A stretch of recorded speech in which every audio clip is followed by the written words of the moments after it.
Class ninth के chapter 1 economics में बिहार के गांव की कहानी का जो ऑब्जेक्टिव कराने वाले हैं क्लास नाइन्थ के जो अर्थशास्त्र का है। चलिए ऑब्जेक्टिव स्टार्ट करते हैं। तो पहला में क्वेश्चन है आप लोग का कि निम्नलिखित में कौन सा पूंजी है जो पूछ रहा है कि पहला में पूंजी कौन है। तो घर के बाहर पड़ा पत्थर का भी पूंजी नहीं हो सकता। किसान का हल वो भी नहीं हो सकता। बिना व्यवहार किसान का हल पूंजी हो सकता है क्योंकि उससे उत्पादन कर सकते हैं। तो एक के बी हो गया, एक के बी आंसर। दूसरा क्वेश्चन में है जो व्यक्ति व्यवसाय में जोखिम का वहन करता है उससे क्या कहते हैं। कोई भी जो मनुष्य होता है तो जो व्यवसाय करता है उसमें तो जोखिम होता है। तो जब भी कोई व्यक्ति साहसी नहीं रहेगा तो कभी जोखिम ले सकता है, उसमें साहस होना चाहिए। तो दूसरा क्या होगा सी, साहसी होना चाहिए। क्या होना चाहिए? साहसी, सी हो गया। तीसरा नंबर प्रश्न है कि निम्नलिखित में कौन श्रम के अंतर्गत आती है। मतलब श्रम के अंतर्गत कौन है। श्रम क्या बताए थे? जो आप मेहनत करते हैं उसके बदले जो आपको मिलता है उसे श्रम कहते हैं। तो पहले नौकर द्वारा बच्चों की सेवा। तो जब बच्चों की सेवा करेगा तो उससे कुछ मिलेगा, तो श्रम हो गया। दूसरा में है पैसे के लिए फुटबॉल खेलना। तो ये भी तो श्रम है ना। जब फुटबॉल खेल रहा है तो उसको क्या मिल रहा है? पैसा मिल रहा है, तो ये भी श्रम कम कर रहा है। दूसरा वकील का कार्य। जो वकील है जो अपना कार्य करेगा तो उसके बदले तो पैसे वो लेता ही ना, लेता है।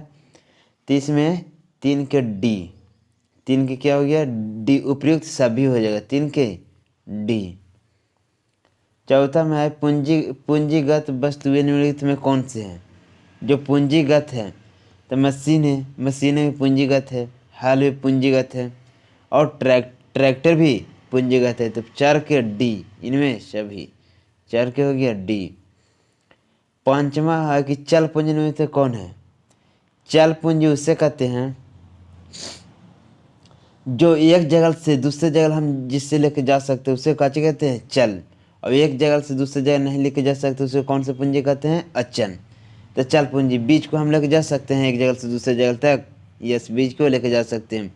कोयला को भी हम लोग लेके जा सकते हैं, कच्चा माल को भी हम लोग लेके जा सकते हैं। तो 5 के डी इनमें सभी हो गया। सभी को एक जगह से दूसरे जगह लेके जा सकते हैं उसे कहा कहते हैं चल पूंजी। और एक जगह से दूसरे जगह तक हम नहीं लेके जा सकते उसे अचल पूंजी कहते हैं। 6 नंबर प्रश्न उत्पादन पूंजी निम्नलिखित में कौन सा है। जो उत्पादन पूंजी है निम्नलिखित में कौन सा है। तब मशीन भी उत्पादन है, औजार भी उत्पादन है और हल भी उत्पादन ही है। तो 6 हो गया डी। 7वां नंबर प्रश्न है उत्पादन के प्रमुख साधन कितने हैं। तो बताए तो उत्पादन के प्रमुख साधन 5 हैं। कितने साधन है? 7 के सी। उत्पादन कितने साधन? 5। देखिए कौन कौन है। भूमि है, श्रम है, पूंजी है, उद्यम या साहस है, व्यवस्था या गठबंधन संगठन है। कितने हो गए उत्पादन? 5 प्रकार के। उत्पाद का क्या अर्थ होता है। तो हम लोग बताया कि उत्पाद नए वस्तुएं उपयोगिता का सृजन ही उत्पाद कहलाता है। तो उपयोगिता जो हम लोग पढ़ते हैं उस सृजन क्या कहलाता है? उत्पाद। 8 के बी हो गया। 9वां नंबर प्रश्न देखिए उत्पादन का निष्क्रिय साधन है। जो उत्पादन का निष्क्रिय साधन कौन है। तो भूमि उत्पादन का निष्क्रिय साधन है। 9 के डी हो गया। 10वां नंबर प्रश्न है पूंजीगत वस्तुएं निम्नलिखित से कौन से है। जो पूंजीगत वस्तुएं निम्नलिखित में से कौन से हैं। तो पूंजीगत इनमें सभी, डी। 11वां प्रश्न निम्नलिखित में भूमि का विशेषता कौन सी है। जो भूमि का विशेषता क्या है। देखो वह नशवान है, वह मनुष्य निर्मित है, उसमें समान उर्वरता है, उसमें गतिशीलता का अभाव है। विशेषता वही है कि उसमें गतिशीलता का अभाव है क्योंकि वह नशवान तो हो ही नहीं सकता, मनुष्य द्वारा तो बना ही नहीं सकते, उसमें समान उर्वरता तो हो नहीं सकता। तो क्या है? गतिशील का अभाव। गति करता है नहीं। पूछ रहा अर्थशास्त्र में भूमि का तात्पर्य क्या है। तो हम बताए थे कि अर्थशास्त्र में भूमि का मतलब है जो प्राकृतिक पदार्थ द्वारा जो हम लोग को निःशुल्क में प्राप्त होता है, जो वस्तु हमें निःशुल्क प्राप्त होता है उसे क्या कहते हैं? भूमि। भूमि का अर्थ यही होता है अर्थशास्त्र में। तो 12 के ये हो गया। 13 नंबर प्रश्न है, निम्नलिखित में से कौन उत्पादक है? जो उत्पादक है जो कौन है?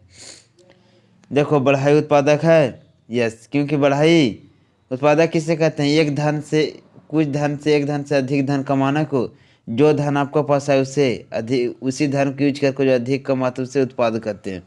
तो उत्पादक बढ़ाई जो है कि वो लकड़ी से चौकी या पलंग बनाकर उससे अधिक से अधिक कमा सकता है। भिखारी, भिखारी कुछ हो सकता है? नहीं। ठग भी उत्पादक तो नहीं हो सकता है। शराबी भी उत्पादक नहीं हो सकता। 13 के ए।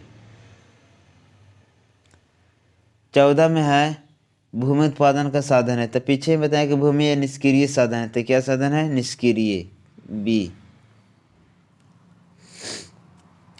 15 में निम्न में से भूमि का विशेषता कौन सी है? भूमि का विशेषता क्या थी? पिछला ही प्रश्न का रिपीट हो चुका है। तो 15 के हो गया आपका सी। उत्पादन का वो कर रहे, देखो उत्पादन का साधन क्या है? उत्पादन का साधन है उत्पादन। तो उत्पादन क्या होता है? जब तक हम मेहनत नहीं करेंगे कोई चीज़ उत्पादन हो सकता है? मेहनत या परिश्रम करेंगे तभी कोई चीज़ उत्पादन हो सकता है। तो 16 का हो गया सी, श्रम। 16 का हो गया सी। 17 नंबर प्रश्न, निम्नलिखित कौन उत्पादन का साधन नहीं है? उत्पादन का साधन नहीं है।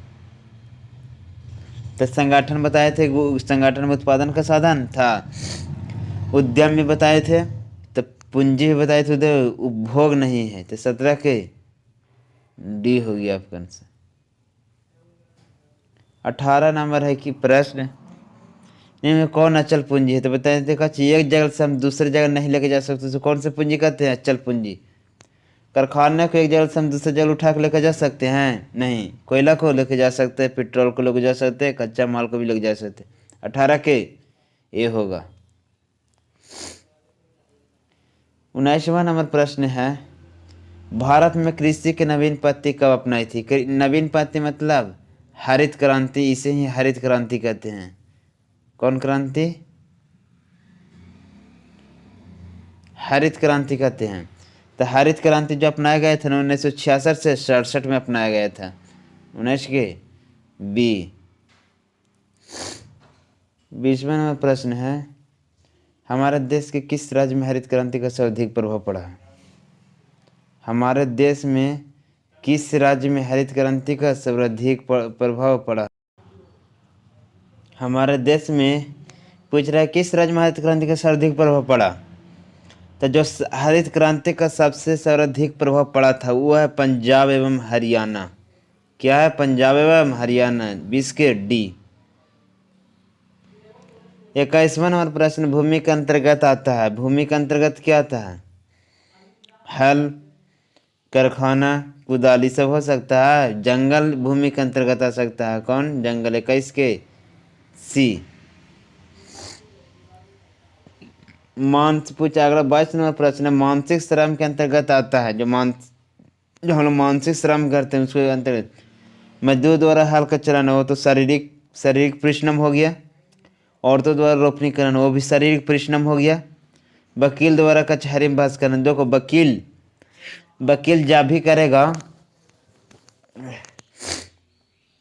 वकील तो अपना दिमाग उसको पास रहेगा तभी ना बहस कर सकता है।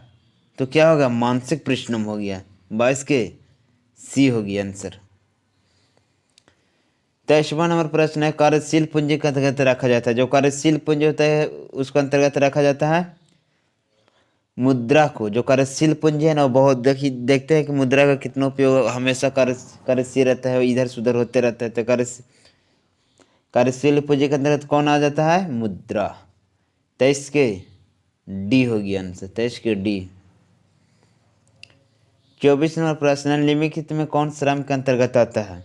निम्नलिखित में जो है कौन श्रम के अंतर्गत आता है? किससे मतलब श्रम? मेहनत। सिनेमा देखना श्रम के अंतर्गत आता है। वो तो आराम से जाकर इससे बैठ के देखते हो, तो कभी नहीं हो सकता है। श्रम उसमें हो रहा है। 24 नंबर प्रश्न है, छात्र द्वारा मनोरंजन के लिए क्रिकेट खेलना। उसमें परिश्रम हो रहा है, वो तो मनोरंजन कर रहा है, कोई परिश्रम नहीं, वो मनोरंजन की जिंदगी खेल रहा है। 24 में सी देखो, सी का शिक्षक द्वारा अध्यापन। शिक्षा शिक्षा जो कोई टीचर पढ़ाता है वो अपना मेहनत कर रहा है ना, श्रम कर रहा है ना, श्रम कर रहा है। आनंद के लिए संगीत का अभ्यास करने, कभी आनंद के लिए जो कर रहा है वो कभी परिश्रम हो सकता है, वो तो अपना खुशी के लिए कर रहा है। और शिक्षक द्वारा अध्यापन ही जो श्रम होता है, क्योंकि श्रम करता है, मेहनत करता है। 24 के सी हो गया। 25 में है कि अर्थशास्त्र में भूमि का शब्द का क्या अर्थ है। जो अर्थशास्त्र में है भूमि शब्द का क्या अर्थ है। भूमि की ऊपरी सतह, खनिज संपदा, जंगल, तीनों इसका अर्थ हो सकता है। 25 के डी।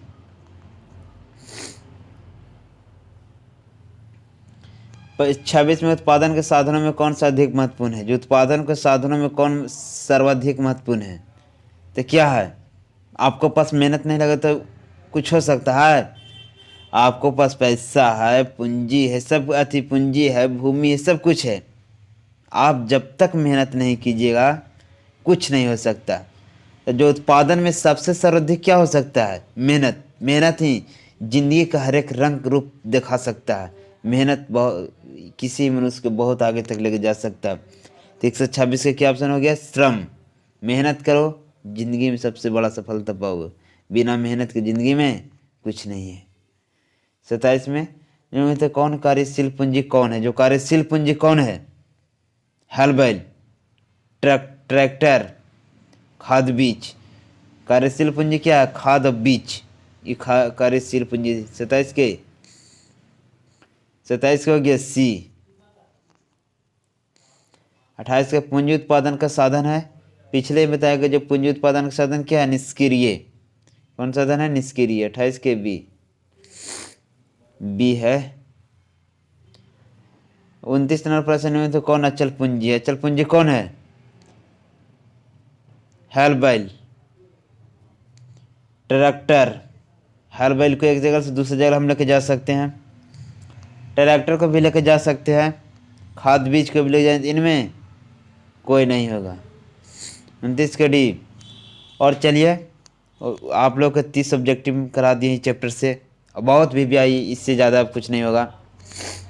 और एक बात ध्यान सुनिए, चैनल को लाइक और सब्सक्राइब जरूर कीजिएगा, क्योंकि आपको लाइक और सब्सक्राइब हमें एक हौसला, ऊर्जा देती है, और आप लोग के लिए अच्छे से अच्छे कंटेंट हम ला सकते हैं। यही चलते लाइक और सब्सक्राइब जरूर कीजिएगा। Thank you very much.